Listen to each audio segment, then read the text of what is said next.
අයිබෝන් සුබ උදෑසනක් ඔබ අදත් සුපුරුදු වේලාවට එක්වානේ බිග් ෆෝකස් සංවාදය සමගින් COVID-19 වසංගතය ගැන තමයි අද දිනේදීත් කතා කරන්නට අපි බලාපොරොත්තු වන්නේ. වෛද්‍ය විද්‍යාත්මක ඇසකින් නෙමෙයි COVID-19 වසංගතය ආර්ථිකමය වශයෙන් මොන වගේ පීඩනයක්ද අපේ රටට එල්ල කර තිබෙන්නේ, අපිට ඒ සඳහා තියෙන පිළිතුරු මොනවාද කියන කාරණය ගැන අද අපි අවධානයට යොමු කරන්නට බලාපොරොත්තු වෙමින් ඉන්නවා. විශේෂයෙන්ම මුළු ලෝකයම මේ වසංගත තත්ත්වයට මුහුණ දෙද්දී ඒ රටවල ආර්ථිකයට විශාල පීඩනයක් එල්ල වෙලා තියෙනවා. මේ ගැන ජාත්‍යන්තර මාධ්‍යවලත් වෙන්නේ වැඩි ඉඩකඩක් මේ දිනවල. මොකද මේ වසංගත තත්ත්වය අවසන් වූ දිනක මේ සිදුවෙච්ච ආර්ථික පීඩනය සම්බන්ධයෙන්, එහි බලපෑම සම්බන්ධයෙන් ගණන් හදන්නට අපිට සිදුවනු ඇතැයි ඔවුන් සඳහන් කරනවා. කොහොමුණත් COVID-19 වසංගතය ශ්‍රී ලංකාව තුළ පැතිරයාම වැළැක්වීම සඳහා ඇතැම් ප්‍රදේශ හුදකලා කරලා තියෙනවා. පුද්ගලයන් නිරෝධායනයට ලක් කරලා තියෙනවා. මේ පවුල් සඳහා සහන සලසන්නට ආණ්ඩුව නිසි පරිදි කටයුතු කළාද? මේ පවුල්වලට නිසි පරිදි සහන සැලසීම සඳහා ප්‍රතිපාදන වෙන්වුණාද? ඒ ලබා දුන් සහන ප්‍රමාණවත්ද? මේ ගැන අපි අද කතා කරමු. අපි අද බිග් ෆෝකස් මැදිරියට කැඳවා ගන්නේ ශ්‍රී ලංකා පොදු ජන පෙරමුණේ පාර්ලිමේන්තු මන්ත්‍රී මහාචාර්ය රංජිත් බණ්ඩාර මහතා අයිබෝන් කියලා ගන්නවා. අපි මේ දිනවල තියෙන සමාජ දුරස්ථභාවය, ශාරීරික දුරස්ථභාවය තියාගෙන මේ සාකච්ඡාව කරන්න ඕන නිසා ටිකක් ඔබතුමාගෙන් දුරින් නිදන් මම ප්‍රශ්න යොමු කරන්නේ. කොහොමුණත් දැන් අපේ රට මාස 10ක පමණ කාලයක් මේ වසංගත තත්ත්වයත් එක්ක සාමාන්‍ය ජන ජීවිතය පවත්වාගෙන යන්නට පෙර පැවති සාමාන්‍ය තත්ත්වෙන් කටයුතු කරන්නට අපිට හැකියාවක් ලැබිලා නැහැ. පළමු අවස්ථාවේදී මාස 3ක පමණ කාලයක් රට වසා දමා මේ සඳහා පිළිතුරු සොයන්නට ආණ්ඩුව කටයුතු කරා. දැන් දෙවැනි අවස්ථාවේදී ඒ පළවෙනි අවස්ථාවේ ලබාගත් අත්දැකීමුත් භාවිත කරමින් ටිකක් වෙනස් ආකාරයක දෛනික ජන ජීවිතය පවත්වාගෙන යන ගමන් තමයි මේ ප්‍රශ්නයට පිළිතුරු හොයන්න ආණ්ඩුව කටයුතු කරලා තියෙන්නේ. කොහොමුණත් අදටත් නිරෝධායනයට ලක්වන පවුල් ගණනාවක්ම සිටිනවා. පුද්ගලින් වශයෙන් ගත්තොත් 70,000කට වැඩි පිරිසක් රට තුළ නිරෝධායනයට ලක් වෙනවා. ඒත් එක්කම හුදකලා කෙරුණු ප්‍රදේශات විශේෂම බස්නාහිර පළාත් තුළ විශාල වශයෙන් තියෙනවා. පළවෙනි අවස්ථාවේ අපි දැක්කා 5000 දීමනාවක් දෙනවා. ඒත් එක්කම විශාල වශයෙන් ආර්ථික යාන්ත්‍රණයක් ක්‍රියාත්මක වෙනවා. බඩු ලොරි නිවාස අසලට යනවා. මේ හැමදේම බොහොම සාර්ථකව සිදුුනේ මැතිවරණයක් තිබුණු නිසාද? දැන් ආණ්ඩුව ජනතාවට සහන සැලසීම අමතක කරලා ඒක සුළුවට තකලා තියෙනවා. මං හිතන්නේ ආණ්ඩුව මේ කාරණේ මොනම හේතුවක් නිසාවත් සුළුවට සලකලා නැහැ. මම පොඩි නිවැරදි කිරීමක් කරන්න ඕන. පළවෙනි වතාවෙත් අපි රටම වහලා තිබුණට අපේ ආර්ථිකය හැසිරීමට තියෙන ඉඩකඩ සීමා කළේ නැහැ. ආර්ථික කටයුතු විශේෂයෙන් අපනයන, ඊට පස්සේ කෘෂි නිෂ්පාදන සහ සමහර අත්‍යවශ්‍ය සේවා සැපීම අපි ඒ ආකාරයටම පවත්වාගෙන ගියා. ඒකේ ප්‍රතිඵලයක් තමයි අපිට පුළුවන්කම ලැබුණේ ලංකා ඉතිහාසයේ පළවෙනි වතාවට මේ ආනයන වියදමත් අපනයන ආදායමත් අතර යම්කිසි තුලනයක් ඇති කරගන්න. මම පිළිගන්නවා වූ පළවෙනි වතාවේ අපිට නෙමෙයි මුළු ලෝකෙටම මේක කොහොමද පාලනය කරගන්නේ කියන එක පිළිබඳ ලොකු අත්දැකීමක් තිබුණේ නැහැ. දැන් දෙවෙනි අවස්ථාවේදී අපි මේකට කියනවා ස්ටේජ් 2. ඒ කියන්නේ අපි තනින් තන අපි දැක්ක ක්ලස්ටර්ස් විදිහට මේක ව්‍යාප්ත වෙනවා. අපි කිව්වා බ්‍රැන්ඩිස් ක්ලස්ටර් එක, මාළු මාකට් එකේ ක්ලස්ටර් එක යන ආදී විදිහට. එතකොට අපි කල්පනා කරා නෑ අපි මේ ප්‍රශ්නේ විසඳමු රට විවෘත කරගෙන. දැන් කලින්දු අපි කැමති වුණත් අකමැති වුණත් ඇයි අපි මෙච්චර ඈත් වෙලා මේ සාකච්ඡාව පවත්වන්නේ? ඇයි ඕගොල්ලන්ගේ ආයතනයේ පිළිගැනීමේ නිලධාරී මුණ වහගෙන ඉන්නේ? පිළිගැනීමේ නිලධාරණයක් අවශ්‍යයි. හැබැයි සෞඛ්‍ය නීති රීති වලට අනුව මුණ වැස්මක් පාවිච්චි කරන්නට ඕන. මේක නිව් නෝමල්. ඉතින් මීට අවුරුදු 100කට ඉස්සෙල්ලා මේ වගේම වෛරස් ව්‍යාප්තියක් තිබුණා ලෝකෙ පුරා. 1918. ඔව් 1903. හරිද? මිලියන 5කට වඩා වැඩි පිරිසක් ඔබතුමා කතා කරන්නේ ස්පාඤ්ඤ වෛරසය. වෛරසය මේ මිලියන 5කට වඩා වැඩි පිරිසක් මැරෙනවා. එතකොට දෙවෙනි ලෝක යුද්ධයේ යුදෙව්ව විතරක් මිලියන 6ක් මැරුණා. ඊට පස්සේ මේ වගේ වසංගත ගණනාවක් දැන් උදාහරණයක් විදිහට අපේ රටේ අපි ගත්තොත් එහෙම මැලේරියාව 80000ක් විතර මැරුණා. අදත් සමහර කාලවල ඩෙන්ගු හැදුනහම 20000ක් විතර මැරෙනවා. හැබැයි අපි දැන් ඩෙන්ගුත් එක්ක SARS එක්ක චිකන්ගුන්යා එක්ක මැලේරියා එක්ක HIV AIDS එක්ක ජීවත් වෙන්න පුරුදු වෙලා. ඒ නිසා මේ අපි ගත කරමින් ඉන්නේ ඔය විශේෂයෙන් තරුණ අය ගත කරමින් ඉන්නේ මේ නිව් නෝමල් එක. දැන් ඉස්සර මහ විශාල මගුල් ගෙවල් ගත්තා. 50කට සීමා කරලා තියෙනවා. හරිද? එතකොට දැන් ලෝකේ මේ වෛරසයට ප්‍රතිජීවකයක් හොයාගන්නකම් මේකට ස්ථීරසාර විසඳුමක් හොයාගන්නකම් අපි කැමති වුණත් අකමැති වුණත් අපිට සිද්ධ වෙනවා අලුත් විදිහකට හිතන්න අලුත් විදිහකට කටයුතු කරන්න. දැන් ඔබ අහපු ප්‍රශ්නේ තීරණාත්මක කොටසට මම උත්තර දෙනවා නම් අපි මේක පටන් ගත්ත දවසේ ඉඳලා මට අවසර දෙන්න මං ගාව මේ ඊටාම හොඳ සංඛ්‍යාලේඛනයක් තියෙනවා ඔබට ඉදිරිපත් කරන්න. මම හිතන්නේ අපි ඔබතුමාව කැඳවා ගැනීමේ අරමුණ බවට පත් උනේත් මේ එල්ලවෙන චෝදනාවට සංඛ්‍යාලේඛන සහිතව ඔබතුමාව ප්‍රශ්න කරන්න. 2020 3වෙනි මාසයේ 31 වෙනිදා ඉඳලා 2020 11 වෙනි මාසයේ 20 දක්වා කාල සීමාව තුළ රජය වියදම් කරලා තියෙනවා ප්‍රතිපාදන වෙන් කරලා තියෙනවා මිලියන 69440ක් බිලියන වලින් ගණන් කරලා කියන්නේ. එතකොට 2020 අප්‍රේල් මාසයේ රුපියල් 5000 දීමනාව පවුල් 54 ලක්ෂ 13951කට රුපියල් මිලියන 27105ක් වියදම් කරලා තියෙනවා. සමෘද්ධි ගෘහාර්ථික 2020 මැයි මාසයේ සඳහා රුපියල් 5000 දීමනාව ලබා දෙන්න අර අප්‍රේල් මාසයේ මේ මැයි මාසයේ පවුල් 5894360කට රුපියල් මිලියන 29488ක් වෙන් කරලා තියෙනවා. අප්‍රේල් සහ මැයි මාසවල ගොවි නිෂ්පාදන මිලදී ගැනීම සඳහා මිලියන 88ක් වියදම් කරලා තියෙනවා. ඊට පස්සේ සෞඛ්‍ය සහ දේශීය වෛද්‍ය ආරක්ෂක ඇතුළු අනිකුත් අමාත්‍යාංශ නිරෝධායන කටයුතු සෞඛ්‍ය යටිතල පහසුකම් සහ ඖෂධ සැපයීම සඳහා මිලියන 4705ක් වියදම් කරලා තියෙනවා. දිස්ත්‍රික් ලේකම් කාර්යාල ගම්පහ කොළඹ කළුතර කුරුණෑගල මඩපකලපුව රත්නපුර 2020 ඔක්තෝබර් මාසයේ නොවැම්බර් මාසයේ COVID-19 නැවත ව්‍යාප්තිය හේතුවෙන් බලපෑමට ලක් වූ දිස්ත්‍රික්කවල ජනතාවට රුපියල් 5000 ගානේ ලබා දෙන්න රුපියල් මිලියන 7072ක් වියදම් කරලා තියෙනවා. ඊට පස්සේ දිස්ත්‍රික් සහ ප්‍රාදේශීය ලේකම් කාර්යාල පට්ටමින් වෙනත් පහසුකම් සපයන්න මිලියන 97ක් වියදම් කරලා තියෙනවා.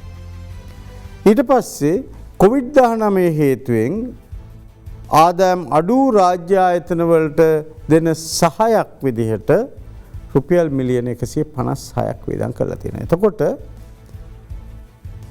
මේ මැයි මාසේ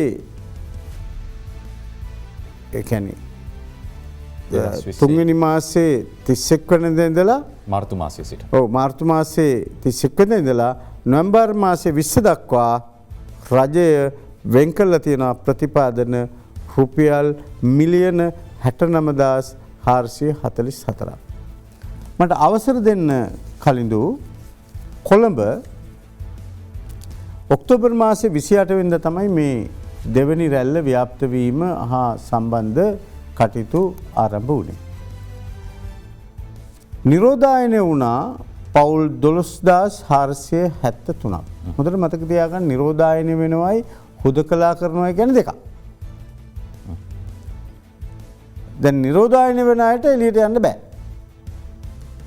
හුදකලා කරපු පළාත්වල සාමාන්‍ය විදිහට අර පළවෙනි රැල්ල වගේ බඩු ලොරි යනවා බඩු ගන්න පුළුවන්. හැබැයි ඒ ප්‍රදේශයෙන් එළියට එන්න බෑ.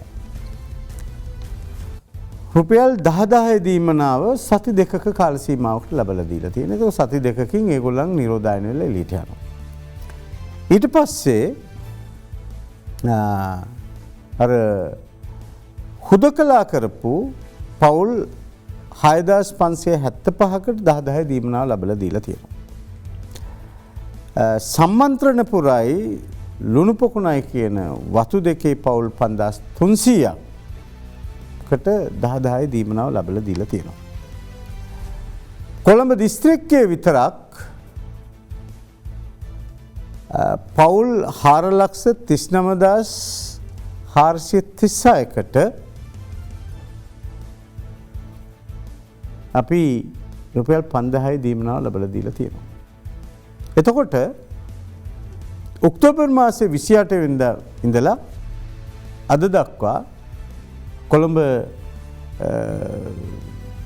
දිසාපතිතුමාට අනුව රුපියල් මිලියන 2476ක් එහෙම නැත්නම් බිලියන 2.4ක් වියදම් කරලා තියෙනවා. දැන් ආපහු මේ දෙවෙනි වටේ පටන් ගෙන තියෙනවා.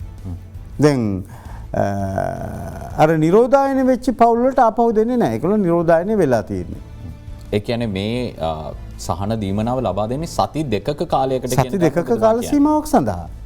මෙහෙමයි මොකද අපි පාර්ලිමේන්තුවේ දැක්ක වාද විවාද නිරන්තරයෙන් මෙල්ල වෙනවා මාසෙකට රුපියල් 5000කින් ජීවත් වෙන්න පුළුවන්. කලිදු මේ දැන් මම පාර්ලිමේන්තුවේ ඉන්නවනේ.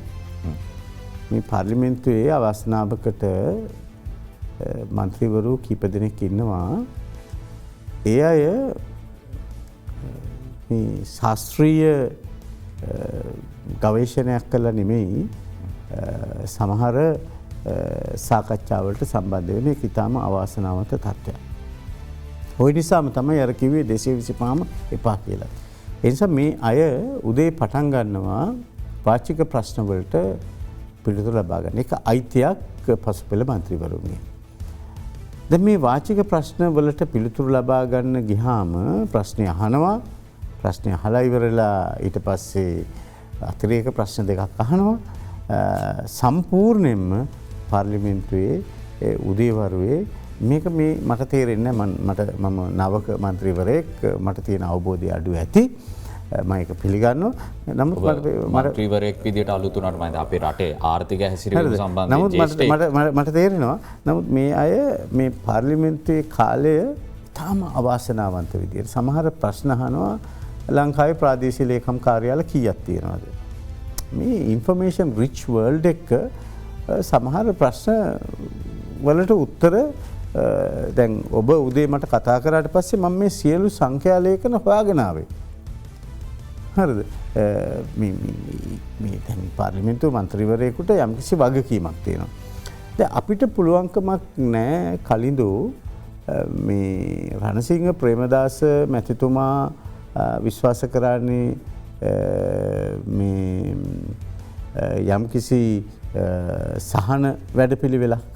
එතුමාව අපි හඳුන්වන්නේ අපේ රටේ බිහිවෙච්ච ජනාධිපතිවරු අතරින් දුප්පතාගේ හිතවතාගේ. හැබැයි එතුමා හදපු එක ගම්හුදාවක් අද තියෙනවද කියන්නකෝ. ඒ තිබ්බ තැනක අලුවත් අර හදපු ඔරලෝසු කණුව ඇර. අපි එහෙම සහන සැලසීමකට දැනන්නට ඕන. ඔසියාබේ ගුණසේකර කියලා තරුණ දේශපාලඥයෙකුට එතුමා කිව්වා මේ පැත්තෙන් ඇනේ ගහපුවම ලුසියක්කගේ ගෙදරින් මතුවෙන්නේ කියලා. ඒ හදපු ගෙවල්. එතුමාගේ පුතා අවාසනාවකට අපේ විපක්ෂ නායකයා එතුමා කරන්නේ ඒකමනේ. හැබැයි එතුමා මැතිවරණ දෙකකදී පරාජය වුණා විතරක් නෙමෙයි එතුමාගේ ප්‍රතිපත්තිය මුළුමනින්ම පරාජය වුණානේ. නමුත් විපක්ෂ නායකයා විදිහට එතුමාගේ වගකීමක් තියෙනවා රටේ ජනතාව මුහුණ දෙන ගැටලු පාර්ලිමේන්තුවේදී ඉදිරිපත් කිරීම මම හිතන්නේ. නමුත් එතුමා අපි රූපවාහිනිය වුණත් දකිනවා මහාචාර්යතුමා ඇතමුන් මැසිවිලි නගනවා Tamanට දසදහසේ දීමනාව ලැබුණේ නැහැ 5000 දීමනාව ලැබුණේ නැහැ. එවැනි ගැටලු පාර්ලිමේන්තුව තුල හඬ නැගීම විපක්ෂ නායකයාගේ අපි කිසිම ලෙසකින් විපක්ෂ නායකතුමාගේ වගකීම අපි කියන්නේ එතුමට විපක්ෂ නායකවරයාගේ වගකීම දරන්න. හැබැයි වගකීමෙන් ඒ වගකීම දරන්න. රටේ විපක්ෂ නායකයා අපි සලකන්නේ ඊළඟ රාජ්‍ය 나යකයා විදිහට. එතකොට එතුමට වගකීමක් තියෙනවා වගකීමෙන් මේ දේවල් පිළිබඳ කතා කරන්න. සහ එතුමාගේ කණ්ඩායම එතුමට මෙහෙවන්න. මේක මම මගේ මංගල කතාවේදීත් කිව්වා එතුමා ඉදිරිපත් කරන සමහර සංඛ්‍යා ලේඛන මූලාශ්‍ර වලින් තොරයි. කටට ආපු එක කියන කෙනෙක් විය යුතු නැහැ. මම ගරු කරනවා ඊ ඉරාන් වික්‍රමරත්න මැතිතුමා මගේ ළඟට ඇවිල්ලා කිව්වා රංජිත් ඔයා අර කියපු එක ඇත්ත. මම ඒ ඉදිරිපත් කරපු සංඛ්‍යා ලේඛනයේ යම් දෝෂ සහිත වැරද්දක් තියෙනවා. මම උදේ පාර්ලිමේන්තුවට මේ කාරණේ දැනුවත් කරලා මම ඒක නිවැරදි කරා. අපි කියන්නේ එහෙම දේශපාලනයකට යන්නට ඕනේ. දැන් අපේ විපක්ෂ නායකතුමා උදේ පාර්ලිමේන්තුව සැසිය ආරම්භ වුණාම කියන කතාවම තමයි හවස කියන්නේ. පහුදා කියන්නේත් ඒක වෙන විදිහකට. ඒ නිසා මම හිතනවා මේ රූපවාහිනියෙන් සමාජ මාධ්‍ය වලින් මිට වඩා වගකීමෙන් යුතුව සමහර කරුණු කාරණා පෙන්නනවා නම් මේකේ හැබෑව මිනිස්සුන්ට තේරුම් ගන්න පුළුවන්. කලින්දු අපි අමතක කරන්න නරකයි අපි නිදහස ලබාගත් 1978 අවුරුදු 73කට පස්සේ 1948 හරිද අවුරුදු 72කට පස්සෙත් අපි අදත් පවුල් ලක්ෂ 16කට සමෘද්ධි සහනාධාර ලබා දෙන රටක්. අදත් විශ්වවිද්‍යාල වලින් එළියට එන උපාධිධාරීන්ට අවුරුදු 4ක් 5ක් බලාගෙන ඉන්න ඕන ආණ්ඩුවෙන් රස්සාවක් දෙනකම්. ජනාධිපතිතුමා බහුකාර්ය දෙපාර්තමේන්තුව හදලා වැඩි ඉගෙන ගත්තේ නැති පවුල් ලක්ෂයකට පුද්ගලයෝ ලක්ෂයකට රස්සාවල් දෙන්න අවශ්‍ය තැනකට තල්ලු වුණා. ඒකට හේතුව ලංකාවේ ජනගහනය මිලියන 21 වුණාට ලක්ෂ 4.35කට රැකියා නෑ සේවා වියුක්තයි. මම කියන්නේ මෙන්න මේවයි අපි පාර්ලිමේන්තුවේ කතා කරන්න ඕනේ. මෙන්න මේවටයි ආණ්ඩු පක්ෂයේ විපක්ෂයේ එකට එකතු වෙලා උත්තර හොයන්න ඕනේ. එහෙම නැතුව මම අතන හිටියා නේද? මම මෙතන හිටියා නේද? එතෙන්දි මට ඔයා මුණ ගැහුණා. ඔයාට මෙච්චර විවාහ සංඛ්‍යාවක් තිබුණා. මං හිතන්නේ මේ සංවාදයෙන් අපි ඈත් වෙන්නට ඕනේ. හොඳයි අපි තව බොහෝ දේ තියෙනවා එතුමාගෙන් निराකරණය කරගන්නට. ඊට කලින් අපිට කෙටි විරාමයක් ලබා දෙන්න. විරාමෙන් පසුව යලිත් හමු වෙනවා.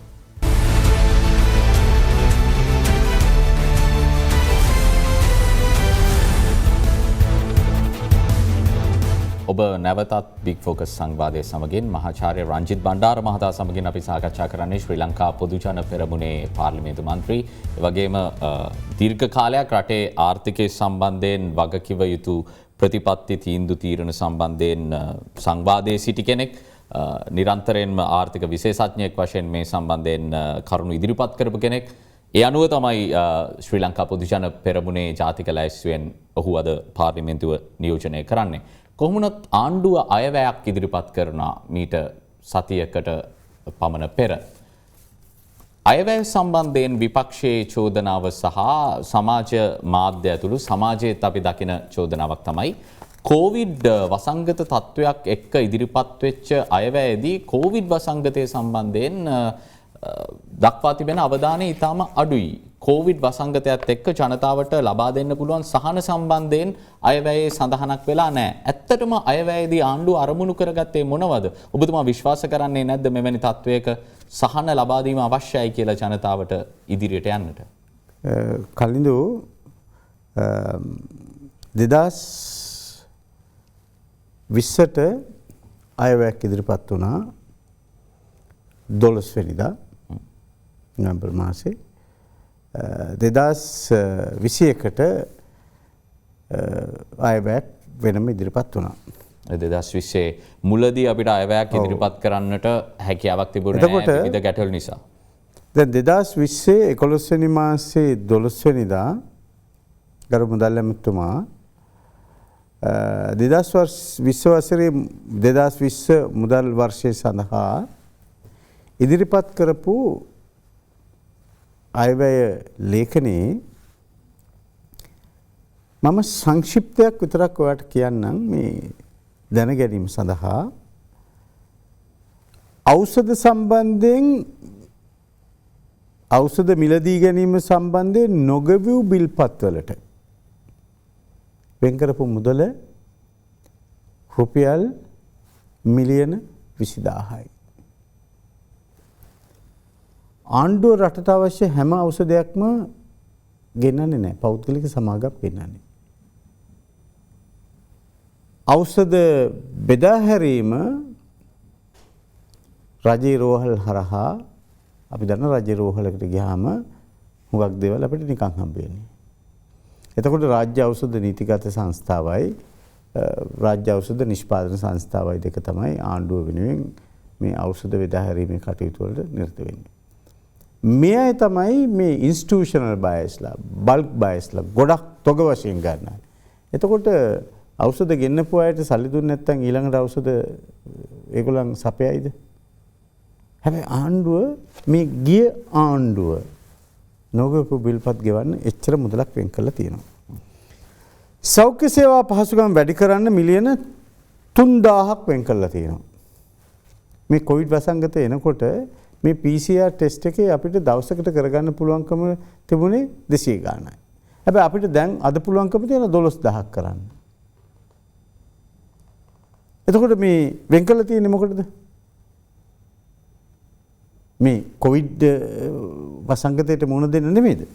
ඊළඟට පවත්නා කොවිඩ්-19 වසංගත තත්ත්වයේ හේතුවෙන් බලපෑමට ලක්වන හා නිරෝධායනයට ලක්වන පවුල් සඳහා සහන සැලසීමට රුපියල් මිලියන 10000ක් වෙන් කරලා තියෙනවා. ජ්‍යෙෂ්ඨ පුරවැසියන්ගේ බැංකු තැන්පතු සඳහා අතිරේක පොලිය ගෙවන්න අතිරේක සහන පොලිය ගෙවන්න රුපියල් මිලියන 60000ක් වෙන් කරලා තියෙනවා. අපි පොලිය අනුපාතිකයේ තනි ඉලක්කමකට ගේනකොට හැබැයි තැන්පතු මත ජීවත් වෙන වැඩිහිටියන්ට ඒකෙන් බලපෑමක් ඇති වෙන්න අපි ඉඩ දුන්නේ නැහැ. මේවා සහන නෙමෙයිද? ඊළඟට සුළු සහ මධ්‍ය පරිමාණ ව්‍යවසායකින්ගේ ණය යෝජනා ක්‍රමය. ඔබට මතකද මහ බැංකුව බිලියන 150ක් නිදහස් කරා. වාණිජ බැංකුවල මහ බැංකුවේ තැන්පත් කළ යුතු ප්‍රමාණය අඩු කරලා රුපියල් බිලියන 151ක අතිරේක ධාරිතාවක් එකතු කරා. කාරක ප්‍රාග්ධනය සඳහා 4%ක පොලි අනුපාතිකයට යටත්ව බලපෑමට ලක්වෙච්චි සුළු සහ මධ්‍ය පරිමාණ කර්මාන්තකරුවන්ට සහන සැලසුවා. එතකොට ඒකට වෙන් කරලා තියෙනවා රුපියල් මිලියන 9000ක්. පොහොර ගෙවීම සම්බන්ධයෙන් නොගෙවූ බිල්පත් පොහොර ගියක් ආවේ රටට අවශ්‍ය පොහොර ඔක්කොම ආණ්ඩුව ගෙන්නන්නේ නැහැ. පොහොර නොගෙවූ බිල්පත් වලට මිලියන 3200ක් වෙන් කරලා තියෙනවා. ආහාර සුරක්ෂිතතාවය සඳහා වූ සුවිශේෂ වැඩසටහනට අදාළ අතැති බිල්පත් ගෙවන්න රුපියල් මිලියන 800ක් වෙන් කරලා තියෙනවා. රාජ්‍යාංශ විශ්‍රාම වැටුප් සහ පාරිතෝෂික ගෙවන්න මිලියන 15000ක් වෙන් කරලා තියෙනවා. පාසල් වල යටිතල පහසුකම් වැඩි දියුණු කරන්න මිලියන 4000ක් වෙන් කරලා තියෙනවා. ඔබතුමා සඳහන් කරන 2020 වර්ෂය සඳහා මුදල් පාවිච්චි කරපු ආකාරය සම්බන්ධයෙන් අග්‍රාමාත්‍යවරයා පාර්ලිමේන්තුවේ ඉදිරිපත් කළ දැන් මේ අපි වියදම් කරන්නේ 2020 අයවැයෙන් වෙන් කරපු මුදල් 21 වෙන් කරපුවා 21ට ගෙවන්න 21 වියදම් කරන්නේ. 2021 ආයවැය ඉදිරිපත් කිරීමේදී මොන වගේ ප්‍රමුඛතාවලට මුහුණද ඔබතුමාලා අවධානය යොමු කරේ? කොවිඩ් ප්‍රමුඛතාවයක් නෙමෙයිද? දැන් මේ කියපු හැම එකකම කොවිඩ් වලට සම්බන්ධයක් නැද්ද? කොවිඩ් කියලා වෙනමම දාන්න ඕනද? දැන් පැහැදිලිව ඔබතුමා සඳහන් කළපු කාරණාවල 2020 වර්ෂය පැහැදිලි. 2021 මම ඔබතුමාට කියන්නම්. කොහොමද වැය ශීර්ෂයේ සඳහන් වෙන්නේ?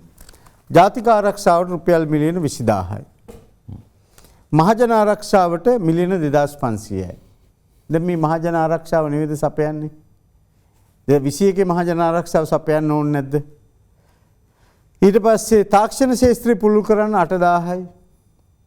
එතකොට අපි පහුගිය කාලේ තාක්ෂණයත් එක්ක නෙමෙයි මේ බඩු බෙදාරියේ ඔන්ලයින් ගත්තේ ඔන්ලයින් වික්කේ. අපේ රටේ තාක්ෂණය මීට වඩා දියුණු වෙන්න ඕනේ නැද්ද? අපි මේ අලුත් මේ නිව් නෝමල් එකට මුහුණ දෙන්න ඕනේ නැද්ද? දැන් මේ වැඩසටහන රූපවාහිනියේ ලයිව් බලනවට වඩා වැඩියෙන් මම දන්නවා බලන්නේ YouTube එකේ. එතකොට තාක්ෂණ උද්‍යාන වලට 10000යි. ලදරු සහ ගැබිණි මවුරුන් වෙනුවෙන් 1500යි. ජනතා කේන්ද්‍රීය සෞඛ්‍ය සේවාවක් පවත්වාගෙන යන්න රුපියල් මිලියන 10000යි. දුරස් අධ්‍යාපනයට 3000යි. වෘත්ති අධ්‍යාපනයට 3000යි. විශ්වවිද්‍යාලවල යටිතල පහසුකම් වැඩි දියුණු කරන 1000යි. ක්‍රීඩා ආර්ථිකයට 2000යි. ග්‍රාමීය ක්‍රීඩා සංවර්ධනයට 3000යි. දැන් මේ ලයිස්තුව පල්ලෙහාට ගියාගෙන එනකොට ග්‍රාමීය රෝහල් සංවර්ධනයට 5000යි. සමෘද්ධි පවුල් සවි බැල ගැන්වීමට 10000යි. අලිමිනිස් ගැටුම පාලනය කරන්න 2000යි. අපද්‍රව්‍ය කළමනාකරණයන් ප්‍රාදේශ සභා මට්ටමින් 3000යි. ප්‍රාදේශ සභා යටිතල පහසුකම් සංවර්ධනය කරන 3000යි. මේවා ඔක්කොම පුතා ඉලක්ක කරලා තියෙන්නේ මේ රටේ මිනිසුන්ගේ සමාජ ආර්ථික තත්ත්වය ඉහළ නංවන්න. රජයේ ආදායමට චුට්ටක් වැඩියෙන් වර්තන වියදම් විදිහට අපි වෙන් කරලා තියෙනවා. හැබැයි ඒ නිසා ප්‍රාග්ධන වියදම් අඩු කරේ නැහැ. ප්‍රාග්ධන වියදමත් ඊට සමාන ප්‍රමාණයකින් අපි වෙන් කරලා තියෙනවා. අයවැය හිගය දළදේශීය නිෂ්පාදිතයට අනුපාතිකයක් විදිහට 8.9කට ඉහළ ගිහිල්ලා තියෙනවා. මේ සියල්ල සිද්ධ වෙන අතරවාරේ මේ රටේ ආර්ථිකය සැලසුම් කරලා තියෙනවා 5.6 අතර වර්ධන වේගයකින් 21 වර්ෂයේ වර්ධනය කරගන්න. රටේ ආර්ථික වර්ධන වේගය අපි ඉහළින් පවත්වා ගත්තේ නැත්නම් මේ වසරේ මුල් කාර්තුව ගත්තම 1.1.6ක ඍණ අගයක් තමයි ආර්ථික වර්ධන වේගය තියෙන්නේ. ඒතකොට 2021 වර්ෂය සඳහා 5.6ක් තරම් ආර්ථික වර්ධන වේගයක් අත්පත් කර ගැනීමට හැකියයි කීම යථාර්ථවාදීද? මෙහෙමයි. ඉංග්‍රීසි කියනත් තියෙන aim high. ටිකක් ඉහළ ඉලක්කයක් අරමුණු කරන්න. කවුද දන්නේ මේ වසංගතය මෙතනින් නිමා වෙයිද කියලා? මුළු ලෝකෙම සාමාන්‍ය තත්ත්වයට පත් වෙයිද කියලා?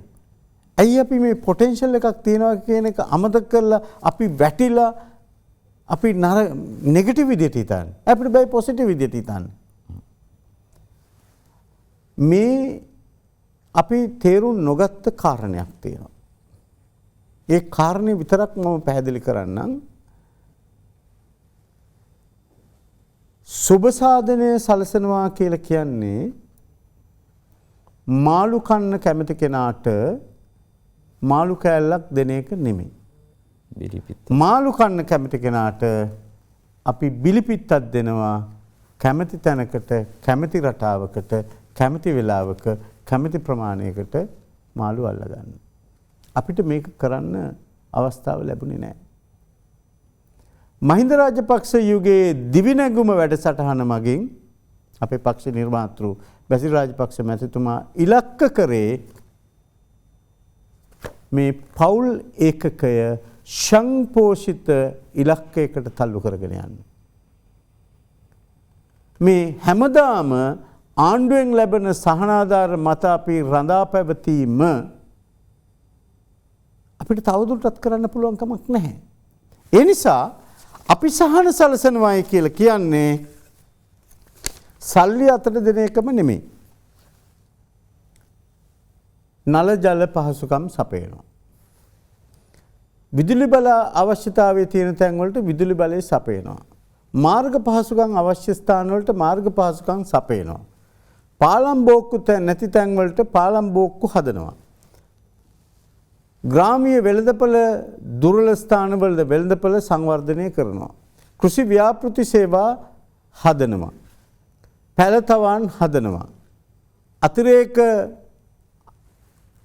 ආකර්ෂණයක් තියෙන භෝග බගා කිරීම සඳහා රජය සහනශීලී ප්‍රතිපත්තියක් අනුගමනය. ඔබ මේ අයවැය සමස්තය කියවල බැලුවොත් මේ අයවැය සමස්තය තුළ තියෙන්නේ සමස්තය ආවරණය වෙන එක. එක පැත්තකින් විවසාය ආර්ථිකය all inclusive budget කියලා තමයි all inclusive budget කියලා කියන්නේ. හරිද? අපි මේ comparative advantage එක harness කරගන්න ඕනේ. ඒක අපි එළියට ගන්න ඕනේ. එහෙම නැතුව අපිටත් පුළුවන් කියන්න මැතිවරණ වේදිකාවට නැගලා අපි හැම පවුලකටම 20000ක් දෙනවා කියලා. හැබැයි මිනිස්සු ඡන්දෙ දුන්නේ කීයද? හොඳයි අපිට තව කෙටි විරාමයක් ලබා දෙන්න. විරාමයෙන් අනතුරු අපි යලිත් ඉක්මනින්ම හමු වෙනවා.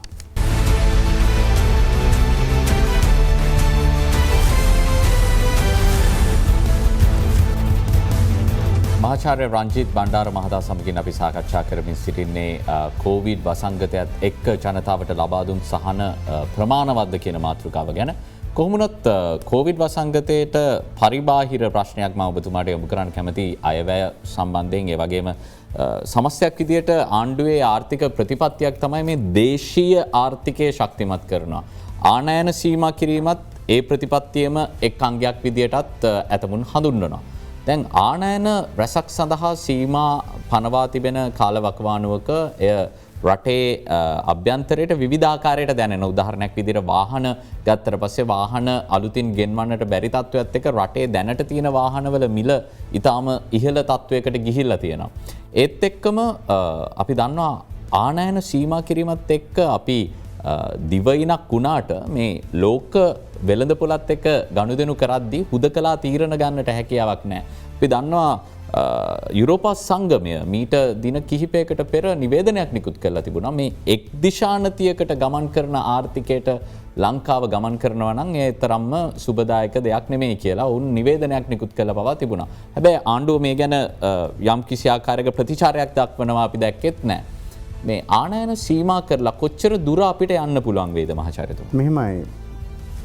කලින්දු ආනයන සීමා කිරීම අපි ඒ වෙලාවේ කළ යුතුවම තිබුණු ඩොලරය රැක ගැනීම සඳහා කාර්යයක්. දැන් ඩොලරය තවත් දුර්වල වුණා නම් අපිට ගෙවන්න තියෙන ණය වල රුපියල් වටිනාකම වැඩි වෙනවා. එතකොට මේ ණය ගෙවන්න වැඩිපුර රුපියල් ප්‍රමාණයක් හොයාගන්න වෙනවා. එතකොට අනිත් පැත්තෙන් අපිට දේශීය වශයෙන් නිෂ්පාදනය කරන්න පුළුවන් බොහෝ දේවල්. ඔබ දන්නවද අපේ රටේ අවුරුද්ද පුරාම වැවෙන පළතුරු වර්ග 18ක් තියෙනවා. අපි මිලියන කීයක් ආනයනික පළතුරු වෙනුවෙන් වෙන් කරනවා.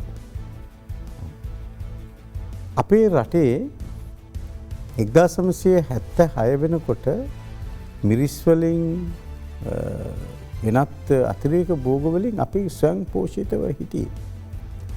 2015 මහින්ද රාජපක්ෂ ජනාධිපතිතුමා රට බාර දෙනකොට අපේ විනිෂ්පාදනය මත්තල ගුවන්තොටුපළේ ගබඩා කිරීමට තරම් විශාල තොගයක් බවට පත් වෙලා තිබුණා.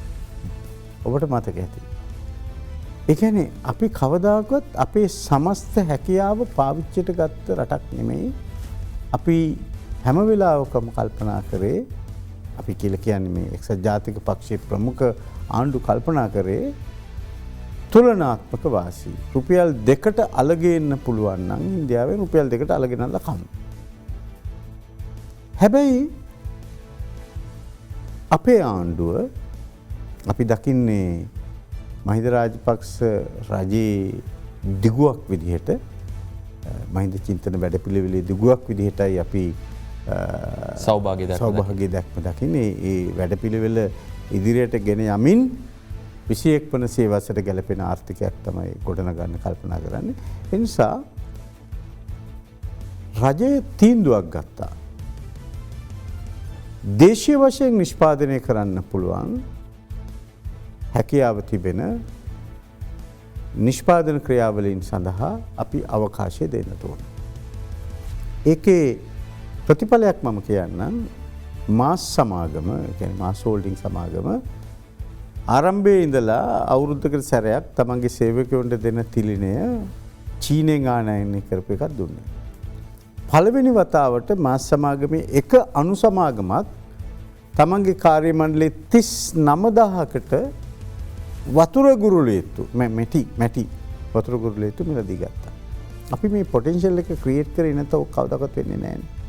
එතකොට මේ ආනයනයේ සීමා කිරීම අපි කළේ ඉතාම යහපත් අදහසකින්. ඔබ කියපු සෙකන්ඩ් හෑන්ඩ් මාකට් එකේ කාර් මිල වැඩි වෙන්න ඇති. හැබැයි අපි අමතක කරන්න නරකයි ලංකාවේ 3 වීල් මිලියන 1.8ක් ලියාපදිංචි වෙලා තියෙනවා. ලංකාවේ ජනගහනය මිලියන 21යි. පෞද්ගලිකාංශයේ බස් 5500ක් දුවනවා. ප්‍රශ්නේ තියෙන්නේ කාර්යක්ෂමතාවය පිළිබඳ ප්‍රශ්නයක්. දැන් සමහර වෙලාවට කෝච්චි වල දෙන්නයි යන්නේ. අපේ රටේ මෝටර් සයිකල් කොච්චර ලියාපදිංචි කරලා තියෙනවද? මම කියන්නේ අපිට පොදු ප්‍රවාහන පද්ධතිය මීට වඩා දියුණු කරොත් දැන් මම නෙදර්ලන්තේ වැඩ කරලා තියෙනවා විශ්වවිද්‍යාලයක. මම නෝර්වේ විශ්වවිද්‍යාලයක ඉගෙනගෙන තියෙනවා. වැඩ කරලා තියෙනවා.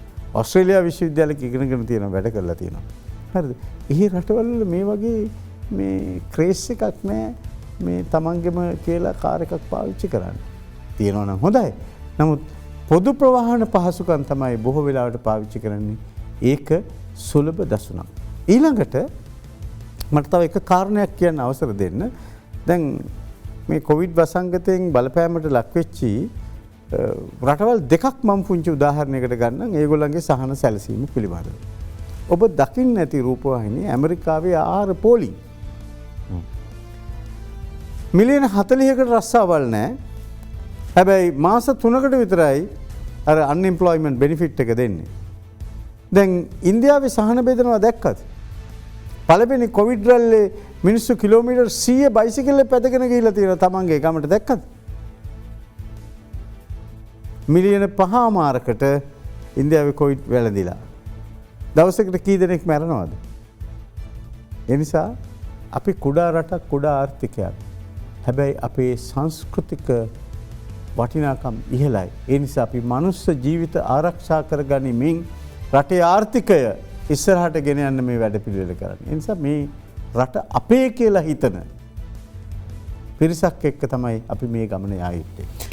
හොඳයි අද බිග් ෆෝකස් සංවාදයට එක් වුණේ ශ්‍රී ලංකා පොදු ජන පෙරමුණේ පාර්ලිමේන්තු මන්ත්‍රී මහාචාර්ය රංජිත් බණ්ඩාර මහතා. බොහොම ස්තුතියි ඔබතුමාට. අපි ඉදිරියටත් ඔබතුමා සම්බන්ධ කරගන්නට බලාපොරොත්තු වෙන ඉන්නවා ආණ්ඩුවේ ආර්ථික තීන්දුව తీරන ගැන සාකච්ඡා කරන්න. අපි බලාගෙන ඉන්න මොන වගේද මේ ඔබතුමා කියන මේ පොදු ප්‍රවාහනය දියුණු කිරීම මේ රට වෙනස් වෙන හැටියට ඒ දිශානතියට ගන්න තීන්දුව తీරන කොහොමද කියලා අපි නිරීක්ෂණය කරන බලන් ඉන්න. ඒ වගේම ඔබෙන් ප්‍රශ්න කරන්නටත් බලාපොරොත්තු වෙනවා. අපි ඔය තරුණ අයගේ අනාගතය තමයි සුරක්ෂිත කරන්නේ.